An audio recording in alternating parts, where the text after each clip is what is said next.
What do we got here? Okay, an actual leaf. Crackers of some type. What the fuck is that? Like Another story, unfortunately, from Pattaya, a video of 5 to 6 Indian tourists urinating into the sea at Pattaya Beach on January the 16th has sparked widespread outrage among locals and visitors. The footage captured by a Thai holidaymaker quickly went viral, prompting discussions on the need for stricter supervision in the popular tourist destination. Local residents and businesses have raised concerns about the incident's impact on Pattaya's reputation. Authorities are being urged to increase patrols, enforce public behavior guidelines, and install multilingual signage to prevent similar incidents and protect the area's image and environment. Now, like elevated and then like animals can get in. There's a daddy way. 那个是两个跟你们在一块吗？还是跟？对对，他们去走那个 trail。哦，这个是哪里？ Oh, the inside. Oh yeah. 他们在带你死啊。How am I? It's smoky. 那爸爸，我们今天把我的菜弄上来，我们就叫你。No. Canadians have lost their fucking minds. Okay, it's just like they're just making shit up. And it was like you're Indian shit on the beach. Yeah, white people who don't use water to clean their ass are gonna talk to us about toilet hygiene. Okay, fucking Brad. Hello guys, welcome to The Real Voicelist. My name is Betty. More and more Canadians are using a phrase that would have been almost unthinkable a few years ago: Indian fatigue.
Ontario caught a racist incident on video outside of Tim Hortons, and he had the best response. The fact is that they're all Indians.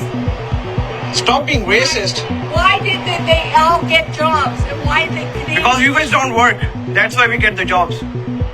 What? Guys, I've been seeing a lot of hate towards Indian people on the internet, and I wanted to talk about it. So as a lot of you know, I'm from Canada and I live in Toronto. In Toronto, we have a lot of Indian people. And on the internet, there's been a lot of racism towards Indian people, saying they're not welcome in our country and they're being hated for no absolute reason. They're being blamed for taking jobs and being rude.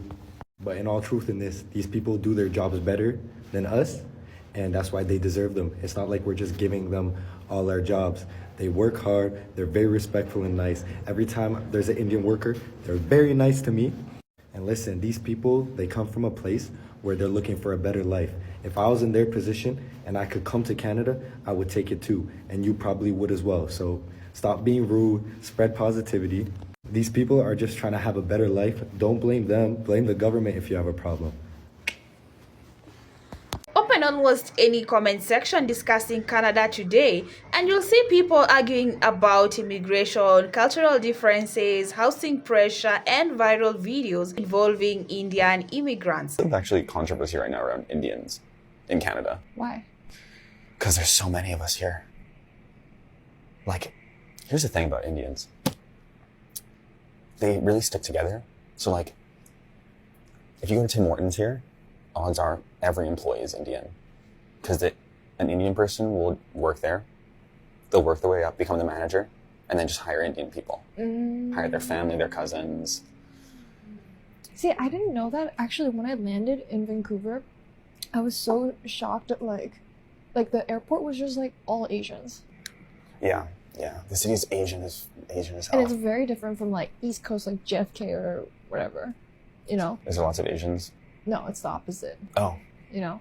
Yeah. And I feel like I haven't been to the west coast of Canada in so long that I like forgot how many Indians and just Asians in general there are. It's just like we're the majority. Some Canadians say they are simply tired of constantly seeing videos online that reinforce negative stereotypes. Videos showing people behaving badly in public, overcrowded living situations, or cultural practices that look strange to the average Canadian viewer. Now, whether those videos represent millions of people is a completely different question. But perception matters, because when people see the same type of content over and over again, they eventually start connecting it to an entire group. And that's where things get interesting. Many Canadians argue this isn't actually about Indians at all. They say the real frustration is that life in Canada has become harder. Housing is expensive, rent keeps rising, finding good jobs feels more competitive, public services are under pressure. And because immigration has increased significantly during the same period, many people have started linking these problems together. For some Canadians,